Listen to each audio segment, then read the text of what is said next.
in New Thought in 1998, and then later found Unity of Dallas. She is our current spiritual liaison. She teaches the Explorers class, which is sort of our adult Sunday school class that begins at 10 o'clock on Sunday mornings down in Myrtle Hall. She facilitates Divine Sisters. She leads the Tuesday book study.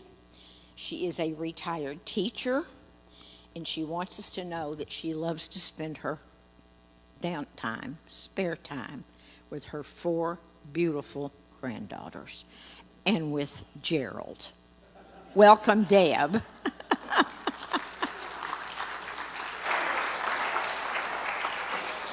Will you give that microphone to Carla? Carla, she's right there in the blue dress. Thank you.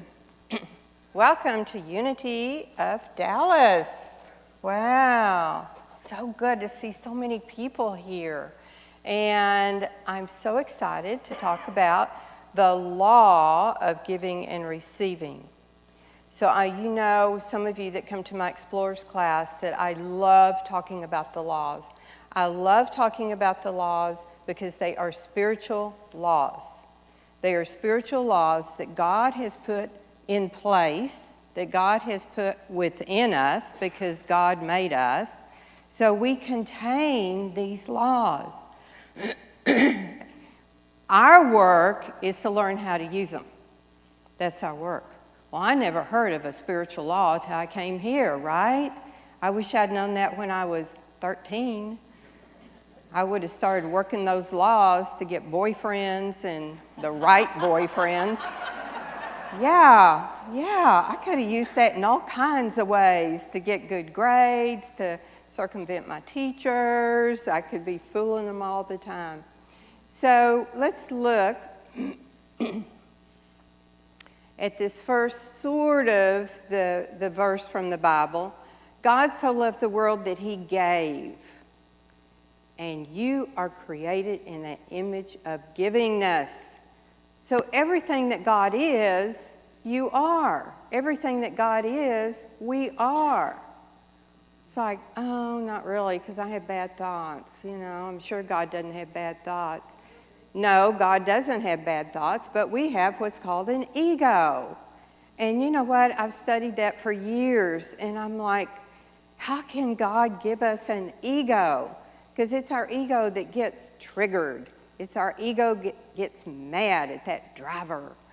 But also, our ego has a good side. It keeps us from walking out in traffic. It keeps us from touching hot stoves. It helps us to make decisions. So our ego is our operating system for life on earth. That's what our ego is. So it must be from spirit because we're from spirit, so we were able to create the ego to help us navigate this planet. Then we have another side of us, it's called the spirit. And that's the part that we like to go to in meditation, walks in nature, for me, dancing, looking at a newborn baby. Wow, that's in spirit, isn't it? So that's when we get that feeling. Wow, peaceful. Why can't I be there all the time? And then the ego switches in and says, what? Watch that car. You almost hit it. Oh, okay. The spirit doesn't know how to drive. So don't meditate while you're driving. Yeah. But we are created with an urge to give. It's in there. So I started thinking about that last night. And I have these 4 gorgeous granddaughters and another one that'll be born on Halloween. So we don't know what it is. So it could be, poor little guy with four older ones. But I started thinking about, I have a 2-year-old right now. And I love human behavior. I'm a therapist. I'm not advertising. Really not. But I love human behavior. So I put her in her high chair, and she starts eating, and she takes a bite, and she might eat it, she might not, and then she offers it to me. Yeah, and I pretend I'm eating it and throw it in the sink. And she's a walking germ factory from daycare. But she's naturally giving. They naturally give as soon, it's a thought, it's an expression that comes maybe at a year and a half. It comes very, very early. They want to give you something. And then she turns 2, and she takes something to you, and you're like, oh, thank you, Boots. And then she goes, mine. Because she's learned 2 new words at 2, me and mine. She wants it back. We're like, but you just gave it to me. Mine. So her ego has been born. Yeah, that's the expression of the ego. Okay, so let's look at Reverend Eric Butterworth, one of our most cherished, famous reverends, ministers of the Unity movement, who passed away in 2003. But we have all his sermons, all his books that he left to us. And he's a go-to for me when I speak. If you're going to make sense out of life, if life is going to have any rhyme or reason, giving must become the main thrust of your whole life experience. Then you know what life is all about. So have you ever sat around and said, what is the purpose of life? What is the purpose of this thing? For some of us, I don't anymore, but some of us go to work at 8 and get off at 5, come home, watch a little TV, eat dinner, take a shower, and go to bed. Get up and do it again. I did it for 25 years as a teacher. I don't think I ever asked that question because when I walked in that classroom, I knew what my purpose was. It was those kids. It was those kids, and I had 15-year-olds, so there was a lot of purpose there, right? But if you ever sit, and especially as a senior, if you're retired, do you ever think, what is my purpose now? What am I doing? Why didn't God take me? I'm done with my job. Yeah.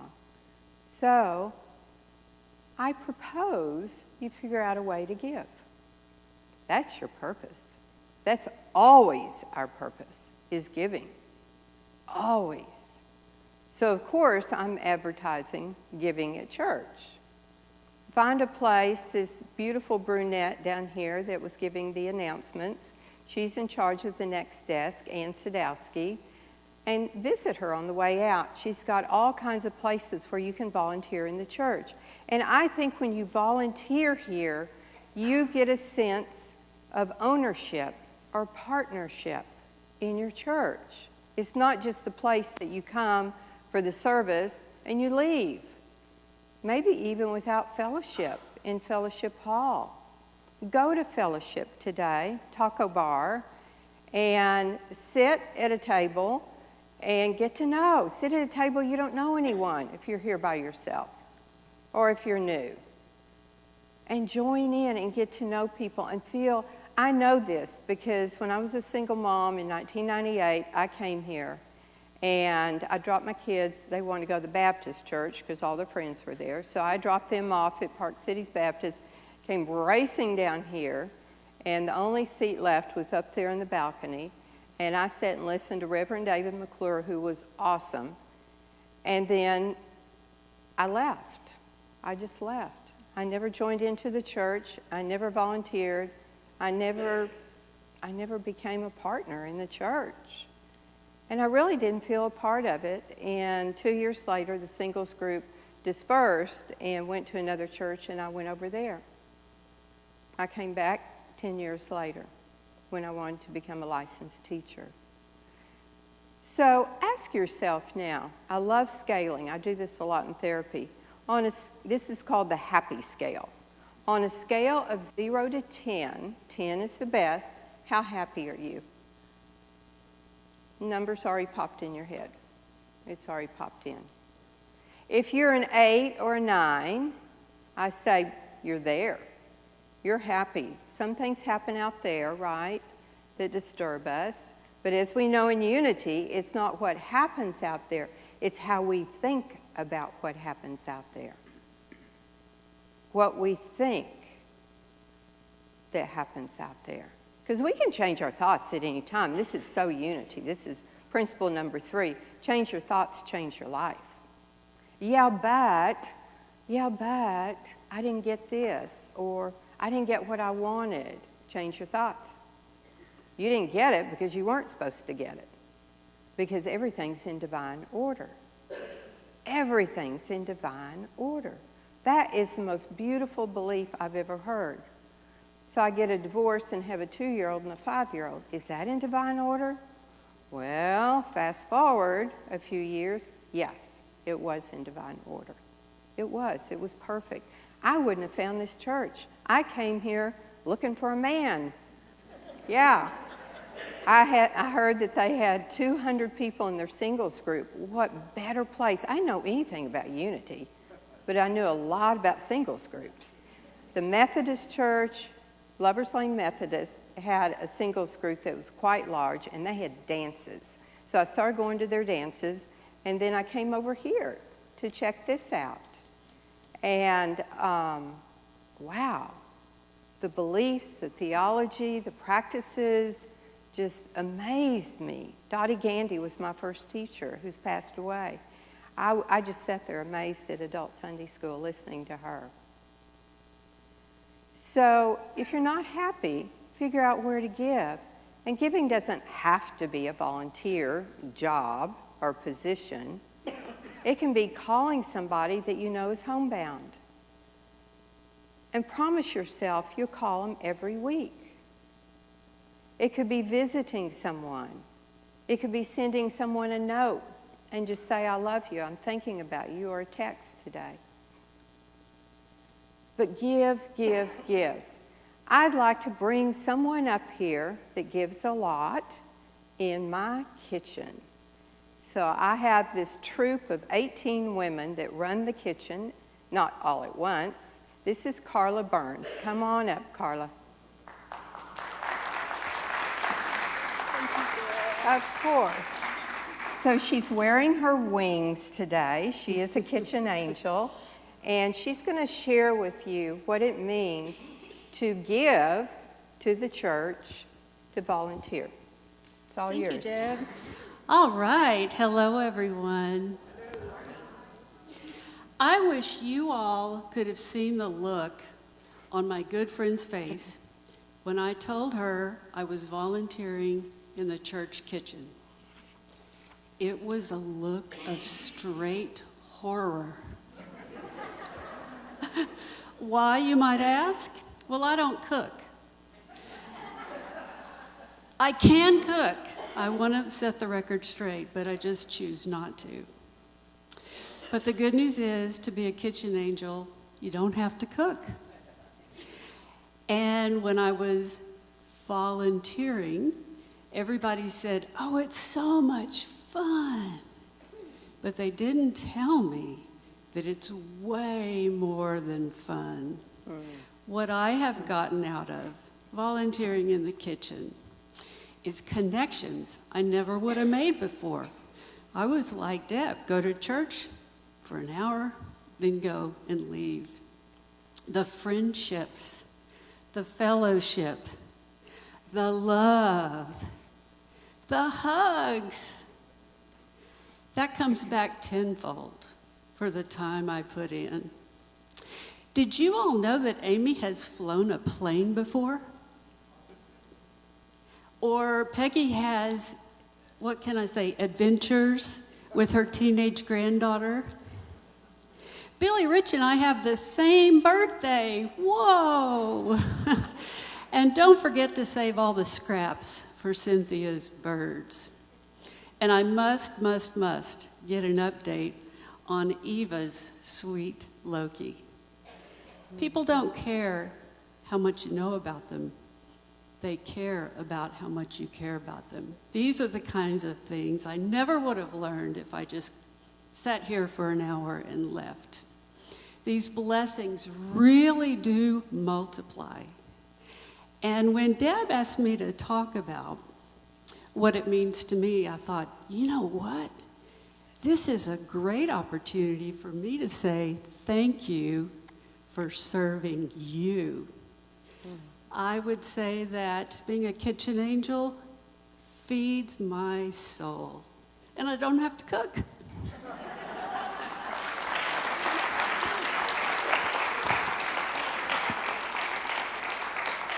Oh, come back. Carla. Woohoo, sorry. I have a little something for you. Oh, thank you. Oh, I'm shaking. You don't have to give me anything. I get when I give. Oh, a kitchen angel. It's a little angel. Thank you so much, Deb. That's so sweet. I hope I did okay. Perfect. So all my kitchen angels get a little quartz angel. And as I said, there are 18 of them, and they're spread out. So I give them a choice. Do you want one Sunday a month? Do you want one Sunday a month where you come and help set up and you clean up? No, I don't like to clean up. Do you want to come and set up? Yeah, I'll come set up. Do you want 2 Sundays a month? Yeah, I want to. Do you want them together? Do you want them set? I mean, I am so flexible, you all. I say I taught school, right? So we're uber flexible. And so I have these 18 women that have all kinds of different schedules. And they're so beautiful. I say I go in the kitchen and they're just flying around. They're flying around. Everybody knows what their duty is. Everybody has a special. Peggy loves to do the fruit salad. You know, Rotha loves to do the vegetable tray. She used to cater. So you know when Rotha's in the kitchen because she's got all kinds of interesting designs with those cucumbers. I didn't know you could do so much with a cucumber. And but if you're interested in that, it's a great way to get to know a lot of people real fast. You work in a kitchen, and guys are welcome too if you want to volunteer for the kitchen. Thank you, Carla. Thank you for your service also. Okay, let's look a little bit deeper into this law of giving and receiving. So I'd like to go to Charles Fillmore. So Charles Fillmore wrote several books, but this is one of them. I happen to have an old one, which I like, that I got at Unity Village when the library was giving them away. And it's called The Revealing Word by Charles Fillmore. So he took every word in the Bible and did a metaphysical interpretation. There's another book that's very thick, which is called the Metaphysical Bible Dictionary. So both books together cover the entire Bible. And he metaphysically interpreted every word, including the proper nouns, including the names. So what he came up with when he got done with that, this man was amazing to me. He came up with the fact that the Bible is an evolution of our soul. So you look at the Old Testament, and here's a lot of fire and brimstone, right? There's murders going on, there's chaos going on. And then as you move through the Bible, you'll see it gets more and more peaceful. More and more peaceful. You get to the New Testament, and here the way shower instead of Moses is Jesus. So this is the evolution of our souls. If you read it like that, you can look in the Old Testament, it's very ego-based, right? Here's the ego fighting and you know, tossing people out and whatever. And then as you move into the New Testament, here's the expression of our spirit. Here's Jesus, pure love. So Jesus said, if you want to be perfect, and he's talking to this man in a village where he stopped to preach, if you want to be perfect, go sell what you have and give it to the poor, and you will have treasure in heaven. Come follow me. Metaphysical interpretation underneath that. And this metaphysical interpretation comes from the New Testament called the Fillmore Study Bible. These are for sale. You can order them from Unity Worldwide. There's a bookstore up there in Kansas City. And reverends and LUTs and Bible scholars took the whole New Testament and metaphysically interpreted it. This took, you know, David, don't you? Did it take 10 years? About 10 years. So if you open it up, you've got your verses, in black and white. And then the little blue boxes metaphysically interpret those verses. So we've got Fillmore's books for all the words and the proper nouns, and then you've got another interpretation done in the last 10 years. So it's fabulous. I don't know how many of y'all even know this, that we metaphysically interpret our Bible. We do not interpret our Bible literally. I think that's a relief for some of us. Yeah. So, the metaphysical interpretation, Jesus is saying that whatever you give, we'll go back one.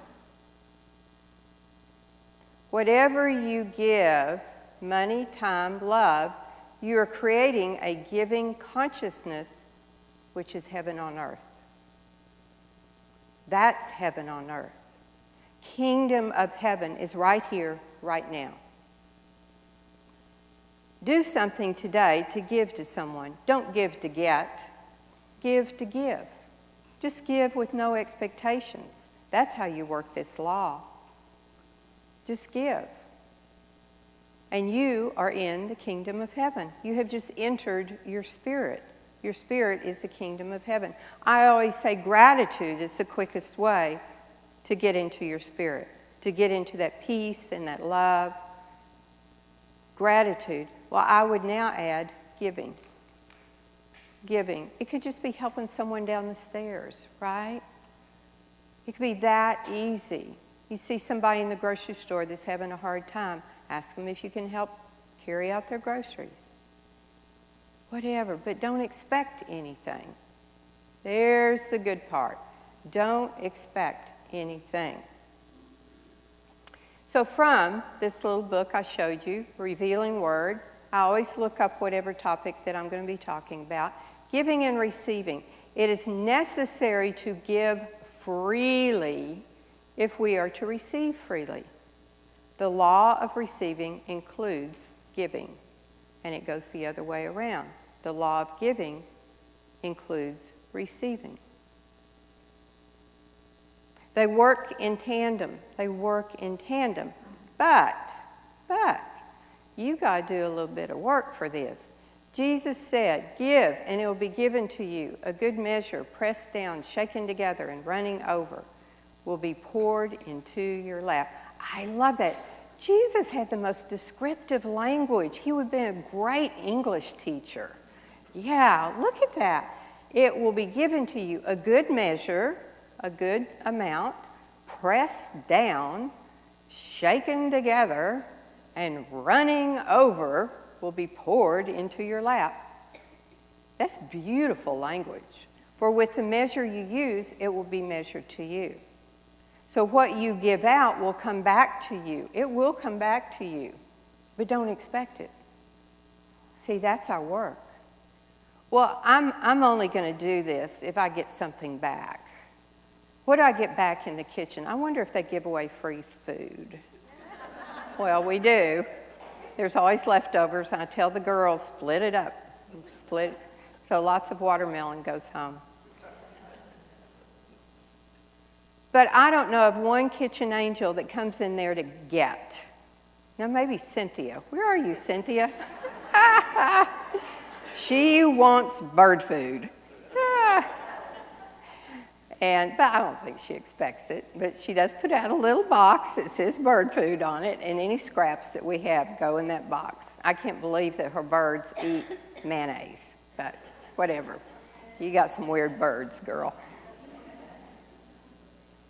If your ego is opposed to giving, if your ego says, yeah, but, I'm old and I can't really get around real well, and I don't like to cook. There's a good one, Carla. I don't like to cook, so I don't want to work in the kitchen. And, I don't really have the time to give to anything. There's a great group called Reading Partners that Ramona, one of our other LUTs, worked with, where you read. She did it during COVID. You read with a kid on Zoom, a kid that's having trouble reading.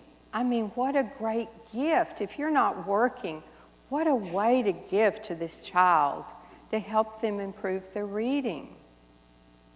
But if your ego says, yeah, but I don't really have time. I've got like these TV shows, one at 11, one at 12, one at 1, one at 2. And I say, where are you on the happy scale? Well, maybe they're really good shows. Maybe you are a 10. But where are you on the happy scale? Do you want to be happier? That's the question. Do you want to be peaceful? Do you want to feel love? Do you want to feel purpose? We all need a purpose. We have to have a purpose or we're not happy. Now that purpose could be that you take meals to somebody down the street. You've got purpose. Especially most of us are seniors. What is our purpose now? Find a purpose. Figure out a purpose. Don't let these years go by because you're still here for a reason or you be gone. If we didn't have a purpose after 65, we would just go poof, right? At 65, we'd be gone. But we may have more purpose after 65 because we've got time. We've got time. Here's the sort of crux of this. The divine flow requires but one thing of you, your consent to be a receiving channel. Consent is capitalized because it is so important. It's like the water faucet that has to be open to the flow in order that the water may flow forth freely. Yeah. Deb, I just love that outfit on you. Oh, this, it's like 10 years old, and so are the shoes. Us girls know that, don't we? Oh, you look like you've lost weight. No, I've really gained. You just can't see it. I got on this loose blouse. I mean, that's the way we talk to each other, don't we, women? So we don't accept the compliment. I remember when I was in some retreat or something, and the leader said, start accepting your compliments. And I thought, no, that's not ladylike. That's not Southern. We don't accept compliments. We always toss it back. No, this isn't good, but God, you look great. Yeah, we're not supposed to receive. So we have to consent to receive. And I think we have to learn a process, because it took me years to get to that place where I'm okay receiving the compliment.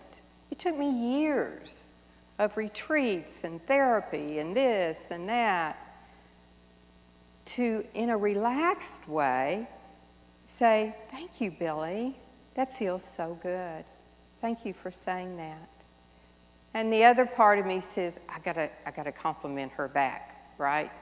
Or I'm not doing what my mother said to do. And my mother's watching me. I know she is. So just let it go. Just receive. Learn to receive, because I think if we learn to receive, we are learning to love ourselves. That's what we're learning. And we cannot love another person unless we love ourselves. Unless we love ourselves. My first therapist said, she introduced me to affirmations. So I'm like, what was I, 38? She said, I want you to start saying to yourself all the time, I'm a precious child of God. And she said, do you believe that? She knew I didn't. And I said, well, I'm not really sure who God is. And she said, you go to church? And I said, yeah, but I'm only there to look for a man. So at least I was honest. You got to be honest with your therapist. They know. They can see through you. So she said, okay. She said, everywhere you go, say it. I'm a precious child of God. At the time, I was a jogger. So I ran a mile every day. And she said, if you exercise while you say your affirmation, it will go into your subconsciousness, and it will stay. Now, you don't have to exercise. I mean, today, I say an affirmation, I walk. I don't run anymore. But I began to do that. It took 9 months. I remember how long it took. I'm driving down the street. I hear Whitney Houston's song, the greatest love affair of all is with yourself. And I'd heard that song a million times. I never heard those words. I was in front of the dollar store on Beltline Road in Dallas, Texas, and I went, and that affirmation locked in. I am a precious child of God. And I started crying so hard, I had to pull over in front of the dollar store and cry my eyes out while I listened to that song. If I put that song on today, I'll start crying again. That was my turning point in my spiritual journey, that I began to love myself. And I knew what it was. It went click. And from then on, I was off and running and knew I was on a spiritual journey. So we have to do an affirmation to learn how to receive. I receive freely. You might want to make one up. All of our affirmations are in the present tense. We don't say, I will receive freely. No, no, no, no. Receiving freely is already there. It's already in my makeup. That's who I am. Does God receive freely? Absolutely. God enjoys us enjoying His creation. So why don't we receive freely?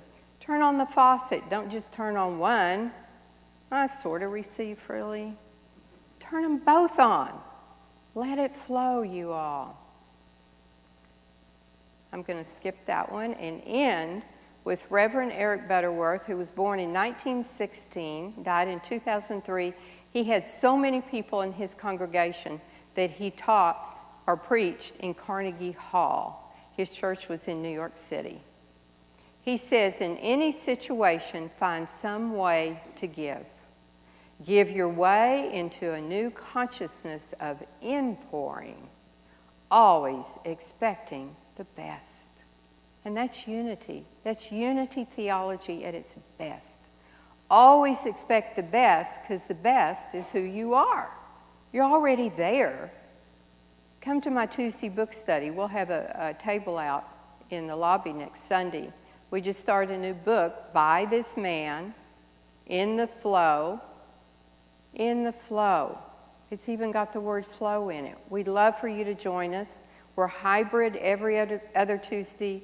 We meet in person up here at the church and go to lunch. So we'll have a sign-up table next Sunday. We just started it, and it's a profound book.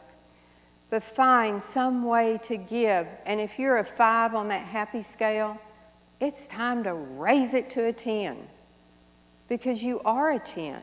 How aware, and the reason I said Tuesday book study, we've been going 10 years now, and we always study the steps to awareness. First, I must be willing, and then I become aware, and then I take action, whatever it is. And in this situation, it's give. Just give. Create a giving consciousness within yourself. Let's take this into meditation. So uncross your legs and your arms. As we move into this space, we think of someone or something that we're grateful for. Our children, grandchildren, fur babies, friends, our church, our leaders. And we feel that gratitude, that warm, fuzzy gratitude. And we know that we are feeling the Christ within. The Christ within that is the love that we are. It's the Godness that we are. And we feel that precious place, knowing that we are all precious children of God. And we know that, we affirm that. And we open ourselves up to a giving consciousness. We open ourselves up to maybe a new place of seeing our purpose as giving, affirming that our purpose in life is giving. And we know this, we affirm this, And we are grateful for this givingness. This is a part of us. We say thank you for this knowingness, for this givingness consciousness, for the awareness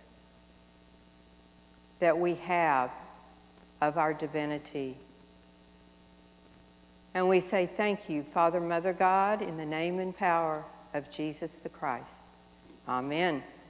Amen. Thank you for being here. I love you all.